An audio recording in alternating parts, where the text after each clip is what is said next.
nyiduk kalih timba kula pasang timba kerekan. Nggih. Ampun. Saged napa mawon nggih? Saged damel tombo napa mawon nggih, Napa Pak? mawon kenging yange Kang Sanjang. Oh, nggih. Tiyang pundi-pundi nek ngriki beto tombo, beto anu botol. Nggih, Mbah. Yun tombo. Ngoten. Lah riyin menika kratone Sri Nek Aji kratone Jayabaya Yangi niku niku, teng pundi, Mbah?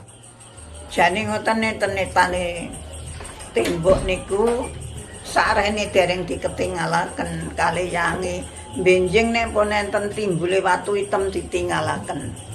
Enten netane tembok enten isore kepuh niku. Niku enten sing jaga tiyang kalih tapi dereng diketinggalaken. Benjing nek pun enten timbule watu item Nggih.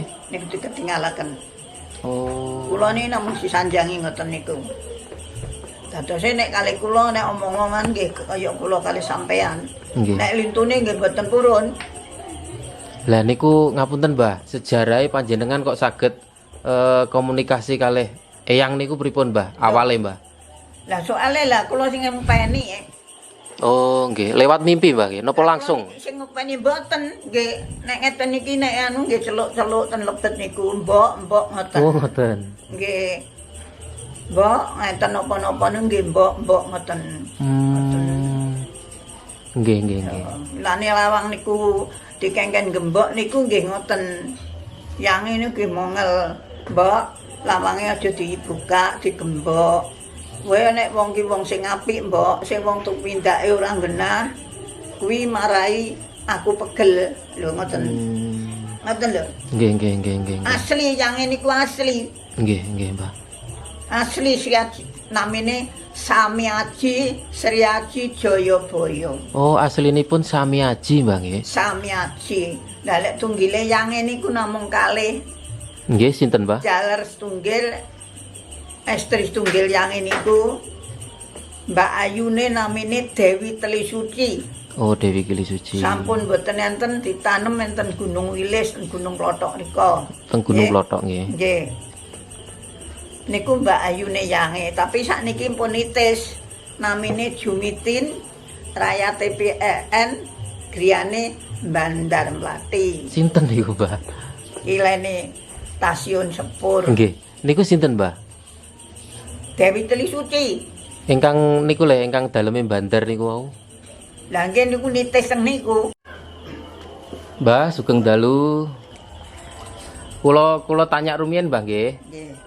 Kula tanglet rumiyin. Mbah, kawula sak rencang niku penasaran. Nggih masalah critanipun makam Sri Aji Jayabaya menika lho, Mbah. Lah sak ngertos kula niku kan petilasanipun teng Menang nggih, Mbah nggih. Nggih. Lah ingkang makam teng mriki niku pripun critane, Mbah? Niku senes makam Menang niku. Nggih. Niku panglerenan. Sing babat tanah Pulo Jawa nggih Sri Aji Jayabaya niki, nggih. Wangsul king babat. Wangsul teng Menang damel belik, damel ngombe kali damel adus. Oh niku Sak bibare niku nyukani tenger kuluk kali baju. Nggih. Sak bibare niku lajeng nyelamur aku wangsul dateng riki pengkubono nomor ngeten. Besok kene Menang tak nek kene Rejo tak jenenge Menang ngoten. Hameng Kebono pinten niku, Mbah? Kula mboten ngerti ini Kebono pira, Pak? 3 ya? Oh, ketiga. Nggih. Niki 3. Nggih. Pripun pesene pripun, Mbah? Lah sakniki ngeten to. Napa niku Sri Aji Jayabaya niku enten niki dangune pun 1000 windu. Nggih. 1.000 windu nggih. Nggih. Wong kula men jaman Jepang tasik cilik kula pun nyapu. Dadose kula niki turun 3. Mbah kula mboten enten, Nggih. bapak kula.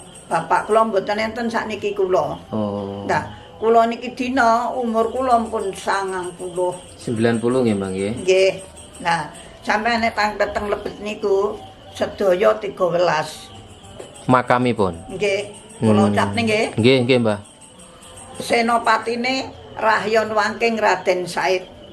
Terus sing kalih niku king kraton tasik 3 taun Dewi Tara Putri Tari. Prameswarine Yang Aji Dewi Sorawati. Sorawati. Nggih. Lajeng anak mantu niku jenenge samaran Jaya Amijaya. Nggih. Namine Panji Asmara Bangun. Lajeng putrane Dewi Sekartaji, samarane Dewi Satami. Lajeng Rahyon Tumbal nggih. Rahyon Tumbal niku Gajah Mada. Lajeng Yang Pekik niku sing Nenggo Sumber. Lajeng Mayangkara, lajeng Sri Tanjung niku ampehane yange. Ampehan niku napa to? Selir. Selir nggih, Bang. Nggih. Lajeng Nini Rukem niku kauangan, Nini Randini niku kapten, lajeng sinuwun Sri Aji Jayabaya. Nggih, nggih. Ngapunten, Mbah. Ingkang Mayangkara niku wau sinten, Mbah? Mayangkara. Nggih. Rahyon Tumbal. Lho. Mayangkara niku nggih Anoman ngoten. Oh. Nggih, Mbah. Mayangkara niku Anoman. Nggih, dipun lajengaken, Mbah. Nggih. Lajeng sakniki sumur mriki niku sumber songo. Kangge golek tamba wong niki ture yange. Niki sing engken yange. Sumure sumber songo. Sing ten jeding kali teng pawon disanyu, sing enten sumur diciduk kali timba. Nggih. Nggih. Pun Berarti salah setunggale sumur songo, Mbah nggih. sumber songo. Sumber songo. Nggih. Berarti niki salah setunggale. Lah ingkang 8 niku teng pundi mawon, Mbah? Lho, truka wong sanjange yange ngoten. Oh, ngoten. Lah ten lebet tak sumbere niku ten lebet sumur. Nggih. Lagi sumur niku lebete sumbere songo. Nggih. Oh, ngoten. Sumbere Nggih. songo di dalam satu sumur nggih, Mbah nggih. Nggih, kangge golek tamba tiyang napa kemawon nek mendhet tamba ten riku nyiduk kalih timba kula pasang timba kerekan. Nggih. Ya ampun. Saged napa mawon nggih? Saged damel tamba napa mawon nggih, Apa Pak? mawon kenging yange Kang Sanjang. Oh, nggih. Tiyang pundi-pundi nek ngriki beto tamba, beto anu botol. Nggih, Mbah. Yun tamba. Ngoten. Lah riyen menika kratone Sri Nek Aji kratone Jayabaya Yangi niku niku- teng pundi, Mbah? Jane ngoten netane tembok niku sarene dereng diketingalaken kalih yangi. Benjing nek pun enten timbule watu item ditinggalaken.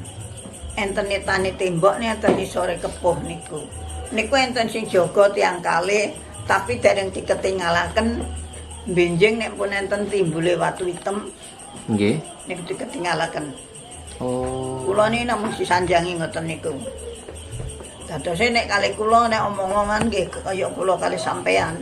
Nggih. Nek lintune nggih mboten purun. Lah niku ngapunten, Mbah, sejarahe panjenengan kok saged komunikasi kalih eyang niku pripun, Mbah? Awale, Mbah. Lah soalé lah kula sing ngempeni Oh, nggih. Lewat mimpi, Mbah nggih. Napa langsung? Sing ngempeni mboten nggih nek ngeten iki nek anu nggih celuk-celuk ten lebet niku mbok ngoten. Oh, ngoten. Nggih. Mbok ngeten napa-napa nggih mbok ngoten. Nggih. Lane lawang niku dikengken gembok niku nggih ngoten.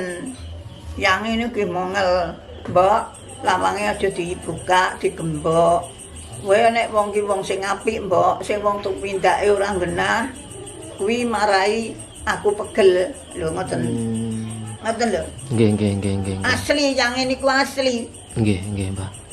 Asli Sri Aji, namine Sami Aji Sri Aji Jayabaya. Oh, aslinipun Sami Aji, Mbah nggih. Sami Aji. Lah lek tunggile yange niku namung kalih. Nggih, sinten, Mbah? Jaler setunggal, estri setunggal yange niku Mbak Ayune namine Dewi Telisuci. Oh, Dewi Kili Suci. Sampun boten enten ditanem enten Gunung Wilis, Gunung Klothok rika. Teng Gunung Nggih. Klothok nggih. Nggih. Niku Mbak Ayune yange, tapi sakniki pun nitis. Namine Jumitin, Raya TPEN, griyane Bandar Mlati. Sinten niku, Mbah? Ilene Stasiun Sepur. Nggih. Niku sinten, Mbah? Dewi Telisuci. Ingkang niku le ingkang daleme bandar niku wau. Lah nggih niku nitis teng niku. Oh, Nitis teng ngene Jumitin. Jumitin nggih. Nggih. Tasih wonten sak menika. Oh tasik ngore PPL PEN no. Oh, nggih. PPL lah namane Pak Budi niku kakunge. Sampun nate sowan mriki, Mbah? Sering dateng Oh. mriki, sering dateng mriki. Malah kula niki napa-napa teng mriko. Durusi kula niki. Oh, nggih nggih, Mbah. Soale ngeten. Nggih. Soale sing ngopeni rayine niku kula. Cara mboten enten kula nek sing nylameti nggih kula nggih pendak pengeling-eling tetep kula slameti. Nggih nggih. Pendak jumalegi kula kirim. Lho saestu. Kula niki nek napa nek sasi Sura tanggal 1 malah kula niki mapak tanggal kalih nang Riyange. Lho.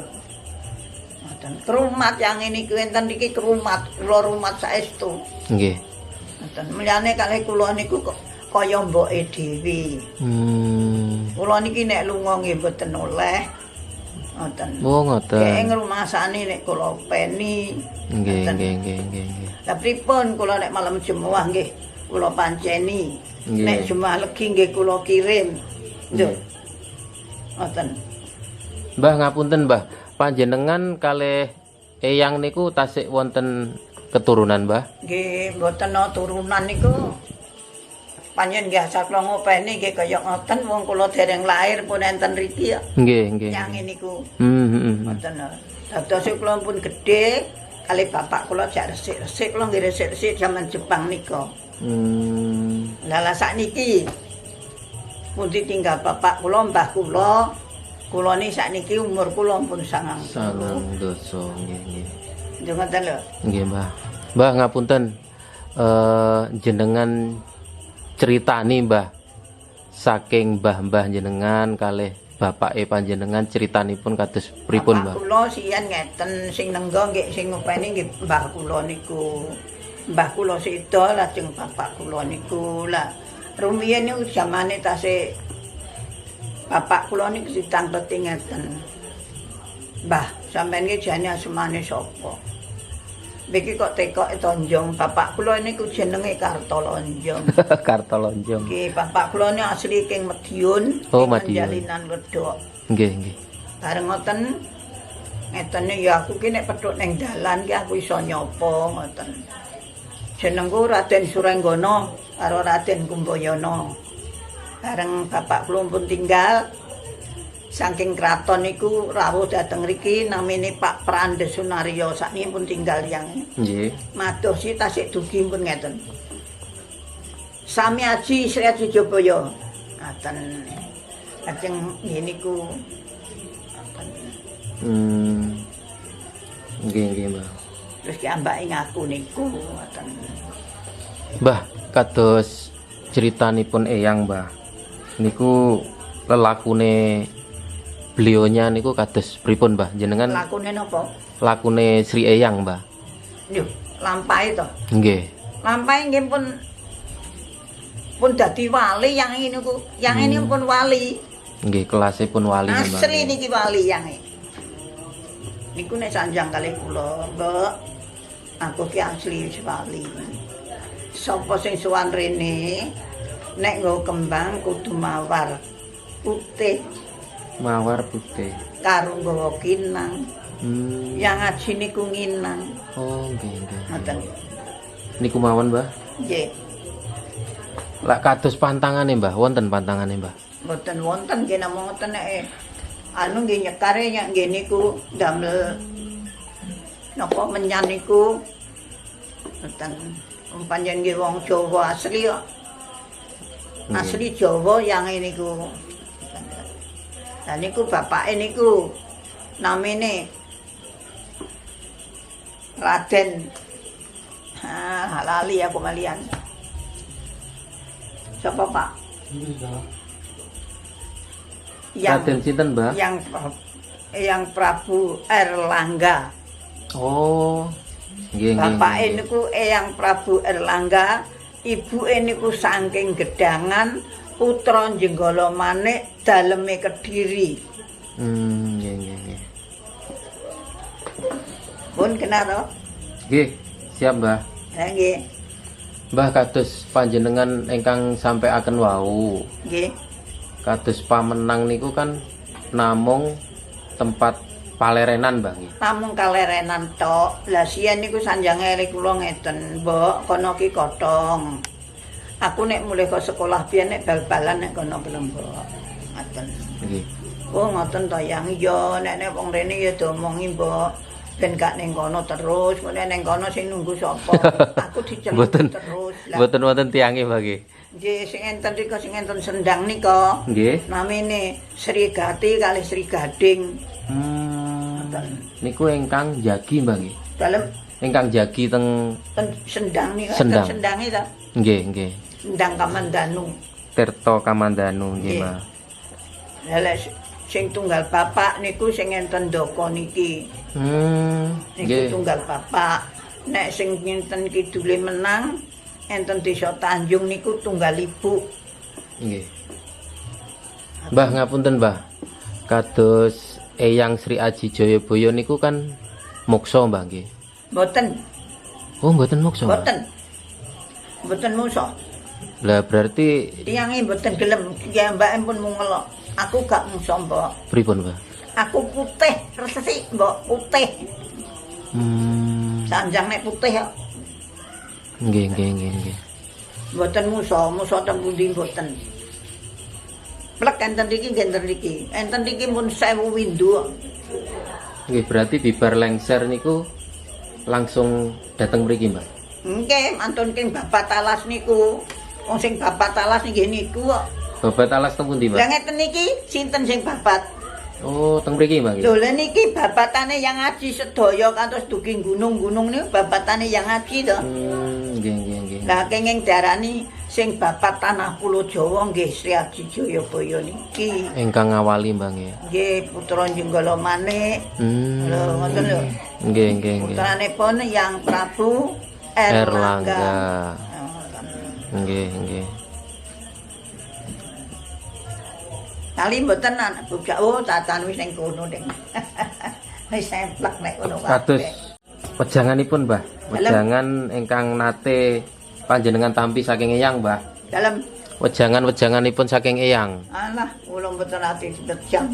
Mboten nate, Mbah. Mboten pokoke nggih niku nek kula niki nek lunga-lunga mboten oleh namung ngeten tok. Kowe sing kuwasa ngopeni aku, sing kuwasa ngopeni resik-resik omah. Nggih, nggih. Enten tamu king tebih niku nggih goleki kula niku nggih kengen kali yange. Aku nek kono lho golek ana Oh. ning boto putih ya. Nggih, nggih, nggih. Ya. Aja kesusu mlebu nyang makam nek urung petuk karo Mbok Katinem. Mbok Katinem panjenengan. Kula niki Katinem. Nggih, nggih, nggih. Ngoten. Lah kados Bapak niku Pak Markam. Oh nggih. Bibar Eyang lengser niku, Eyang Sri Aji Jayabaya lengser kan nanggalaken kerajaane, Mbah nggih. Maksude Mboten namung sanjang ngoten niku. Bisa nek wis nek timbule watu hitam, Mbok. Oh, Saiki meneng ae, Mbok. Nggih, kula ngoten. Mbok kowe kok iso tekok ngono to, Mbok. Lah aku kene duber-ber wonge. Yang aku nih, pokoke ngono ya, Mbok ya, ngoten. Ngeten iki nek kula tengok-tengok nek butuh napa celuk-celuk ing jero, Mbok, ngoten. biasane wonten apa, Mbah? Lek celuk-celuk ngoten. Nggih, celuk-celuk niku sajak enten napa ngoten. Kok kula ni jenggruk mawon ngoten nggih diceluki. Mbok, iki nyapa to kok sanggo uwange iki. Nggih ngoten. Misale muring-muring kalih mbae niki men kula diceluki kok. ngoten.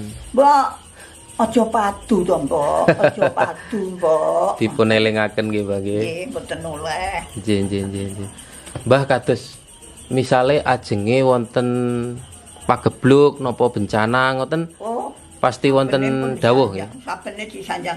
Nek niki badene ngeten. Badene lho nggih. Ken sing atos-atos. Soale ajeng enten goro-goro gedhe, namung ngoten tok. Pun Lah niku tepate kapan, Mbah, goro-goro niku, Mbah? kok namung ngoten niku kula kan sing ati-ati, pokoke sing ati-ati ya, Mbok. Nggih. Tapi kados goro-goro niku dereng Mbah nggih. Dereng. Tasik lami napa kedap melih Mbah? Mestine mawon nggih. Ya ya piye wong ndi-ndi ya banjir bandang kaya ngono lho. Lah, Saman pikir to. nggih nggih. Banjir bandang boten karu-karuan kaya ngoten niku lho. Nggih. Nggih, teng pundi-pundi banjir, Mbah. Pundi-pundi banjir. Sing dijaluk nggih slamet pun ngantos enten napa-napa. Nek kula nemu ngeten yang kumulono kudu ngono ayo ngono wis to mbok aja bingung. Ora usah bingung. Nggih. Sampeyan ngandel Nggih, Mbah. jamane londo brondongan. Nggih. Lurune katen. Lurune dikatene. Oh. Lho saestu parane teng sawah rika. Nggih, nggih. Ngriki utuh sitok mboten enten sing kelong. Lho berarti niku eyange, Mbah. Lho saestu londo ten Brenggolo niku nggih sampean ngampak-ampak nggih kentekan peluru nggih to. Kentekan peluru niku dhek ngetokne radio angin. Montore dhuwur teko. Ih nyuapune lintune ngriki keh wong mati. Apa yo ngoten niku nggih. Drodot ngono pun mboten meneng. Aman kok sitok men mboten enten. Oh, ngapunten Mbah, berarti eyang niku zaman penjajahan nggih tasik bantu, Mbah. Tasik napa? Tasik bantu eyange. Bantu berjuang ya. Nggih panggah ngoten masih sakniki nggih panggah. Nggih wujud, Mbah. Sakniki nggih panggah berjuang. Wujud ngoten, wujud tiang ngoten, Mbah. Nggih sing dijuti, sing mboten nggih mboten. Oh, ngoten. Ngoten niku. Nggih, nggih, nggih. Kaya sampean niku kene dangu-dangu nek panggih nggih. Nggih, Mbah. Ki nek dipuruki ngoten. Nggih mulah malih. Nggih nek lekas nggih macak kaya londo, mboten mesti. Oh, ngoten. Bisa estu.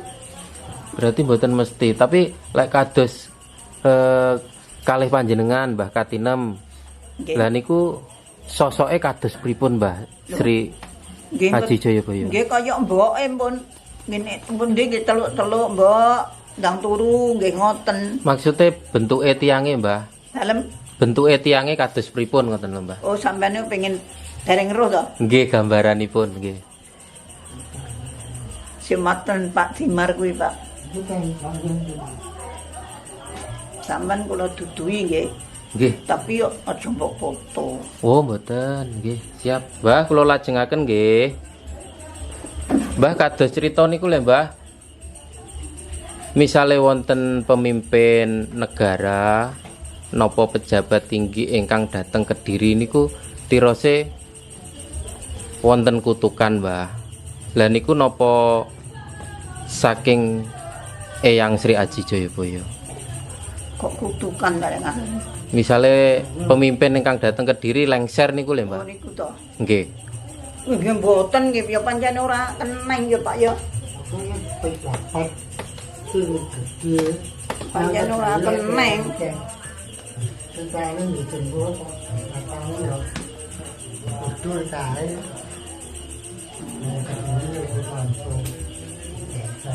Pokoke wong ndiye nek nyang rene ya mesti lengser sing pegawe ngono kuwi.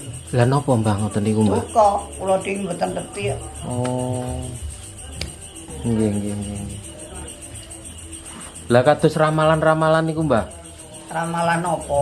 Nggih ramalane Eyang Sri Aji Jayabaya niku lho, Mbah. Alah mboten enten ramal. Kan kuatah ramalanipun, Mbah. Kados ingkang napa saged nerawang masa depan ngoten, Mbah. Mboten pokoke niki pun kula jelasne niki pun.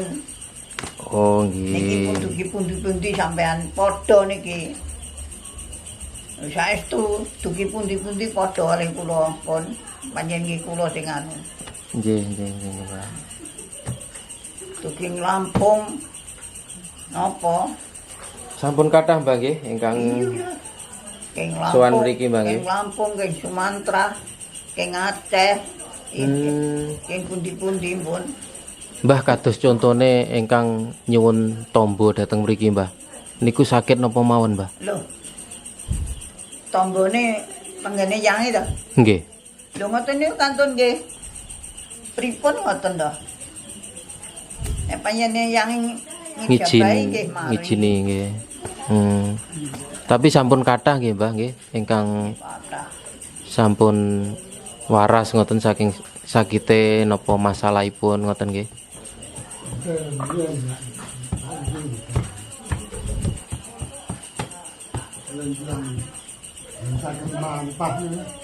Nggih. Saged mlampah nggih. Oh, niku damel napa mediane nggih? Toya menika nggih. Toya niku sakit napa men nggih saged terus waras. Untuk toya niku sakit napa men saged waras. Mbah, kawula sak rencang nyuwun wejanganipun panjenengan. Alah mboten saged kula nggih pun niku. Damel ngadepi zaman sak menika lan sak terusipun gonjang-ganjinge zaman niku lho Mbah. Pesen-pesenipun Eyang Sri Aji Jayabaya pripun Mbah? Mboten nate pesen kok. Wong kula niki diparingi gaman mboten purun kok.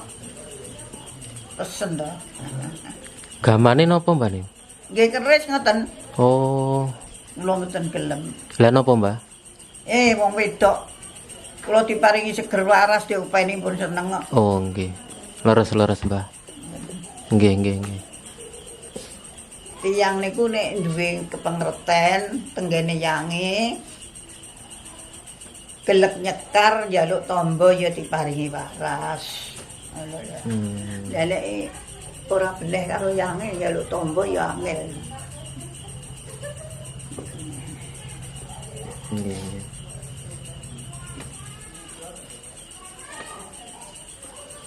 Kados Patirtan Kamandanu niku napa mawon tuwae, Mbah? Wah, aku ngandara tau rono. Mboten nate, Mbah. Wong kula niki teng pundi-pundi mboten oleh kok. Sampeyan yo kula niki plek ten mriki nggih pun mboten tahu sapa. Mbah, ngapunten, Mbah. Kados gudang garam niku lho, Mbah. Napa? Gudang garam ngertos nggih jenengan? Lah niku griyane yange Oh, niku daleme. gudang garam niku gadane yange. Oh. Lagi ngertos kula, Mbah. Niku Berarti gadane yange. ngapunten, Mbah. Niku keraton, Mbah nggih. Keratonipun, Mbah. Nggih, Mbah. Irangan mboten ngerti kok. Napa mboten angsal, Mbah, dipun pedar, Mbah? Yange pun mboten butuh ngoten niku. Hmm. Yange butuhe pun putih, pun wali. Berarti aslinipun Eyang niku tasik anu, Mbah nggih. Tasik sugeng, Mbah nggih. Teng alamipun wali ngoten nggih. Ya mestine mawon. Mbah, pesen-pesene Eyang kagem generasi sekarang ngoten. Domo rene kok. Kowe mau tak mau ngene. Mosok mboten wonten, Mbah? Ora. Pokoke nek nek sing nyekar yang ngene mbae ya kuwi. Langsung ngoten, Mbah nggih. Pokoke kembange mawar putih. Ken hati-hati, Mbah nggih. Ya. Ngadepi zaman niki, Mbah nggih. Sing hati-hati. Oh. Ngono dieling-eling sing hati-hati welingku ya. Lali-lali dieling-eling. Mbah ngapunten putrane panjenengan sampun pinten? 3. Sampun 3, sampun si Mas Daya, Mbah nggih. Alah sing sitok tinggal ning Jakarta lanang. Oh. Tak kene omah dadi lho kuwi bae tinggal karek ninggal anak loro. Lek kados kalih Mbah Nang sampun pinten taun, Mbah? Ish, karo mbahmu ki Nggih. bar Gestapo. Oh, nggih Gestapo. Wong aku piyen bojoku yang angkatan. Ingkang rumiyin. Bojoku piyen tentara lah tahun 65. Nggih. Terus bojoku mati karo yange digolek. Mulih mbok aku penono. Jenengan riyen teng pundi, Mbah? Dalem Jenengan riyen teng pundi? iya aku ki ndindiro. Teng pundi mawon? Antara iya Gunung Diro aku Lho. di Sondiro. Lho, ngapunten jenengan teng gunung niku laku, Mbah. Iya no. Lah lakune jenengan napa mawon, Mbah? Iki aku wis kon dindi wis tak nek domong. Telung Agung kuwi perang-perang sasi. Ngopi. Nggih, Mbah. Iso panjang. Kawula sak rendang nggih semanten rumiyin Ya. nyuwun pangestunipun. Nembah nuwun sanget. Ya nenek lumut tembah di sepuro ya. Nggih. Sami-sami, Mbak. Nembah nuwun, Mbak. Pangestunipun.